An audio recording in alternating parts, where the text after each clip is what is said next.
انت عارفاني يا اختي عشريه واحب اسال عن جيراني، طبعا اطمن على اخبارهم اول باول. غلطانه بقى يا اختي؟ غلطانه يا ابو سيد؟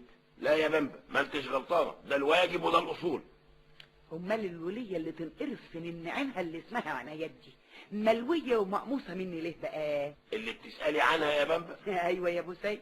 بالعكس يا بمبة، احنا لازم نسال عن جيراننا ونطمن عليهم. لكن مش بقولك ما يتمرش فيهم ابدا.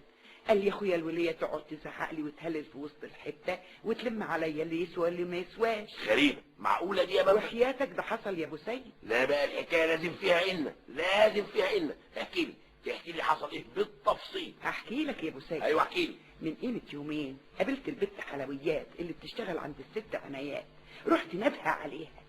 ازيك يا بنتي يا حلويات؟ الله يسلمك يا خالتي بمبة. والنبي انت ما تعرفي مقامك عندي قد ايه، وقلبي بينشرح لما بشوفك كمان زي ما تكوني كده بنتي.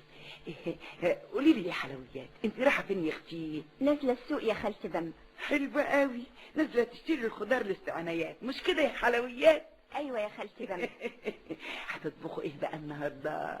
بطاطس يا خالتي بمبة. وهتشتري بطاطس قد ايه؟ قد ما هم قايلين لي يا خالتي بمبة. والنبي يا اختي ليكي حق ما تقوليش، اصلك عاقله وتفهمي في الاصول. انا مستخسراكي في الخدمه قوي، بيني وبينك صعبان عليا انك تخدمي في البيوت وتتعبي فيها، والنبي ده انا لك عندي عريس لقطه يا بنتي يا حلوه. والنبي يا خالتي بمبة اهو احسن من الشقه اللي انت فيه. قلتي ايه؟ هي الواحده عايزه ايه غير انها تتستر يا خالتي بمبة؟ على خيرة الله يا حبيبتي، تبقي فوتي عليا النهارده بعد الظهريه. قلتي لي هتشتري قد ايه بطاطس؟ ابقي فوتي عليا النهارده بعد الظهريه بعد ما تشتري البطاطس. انت قلتي لي هتشتري قد ايه؟ 2 كيلو يا خالتي بمبة. وطبعا هتشتروا لحمه ولا هتطبخوها قرداحي؟ لا يا خالتي بمبة، ده انا هجيب نص كيلو. يا ندمتي، نص كيلو لحمه؟ نص كيلو على 6 انفار يا بنتي، ده ما ياكلش 6 قطط. عن اذنك يا خالتي بمبة، احسن اتاخرت. طب يا حبيبتي مع السلامه. الا على فكره، في حاجه يا خالتي بمبة؟ هي الست عنايات كانت بتتخانق مع جوزها امبارح ليه؟ لا مؤاخذه يا خالتي بمبة، دي حاجات تخصهم وماليش دخل فيها. ربنا يكملك بعقلك. اوعي تتاخري عن ميعاد النهارده، تفوتي عليا العصر من عارف يمكن يكون العريس عندي. متشكره يا خالتي بمبة.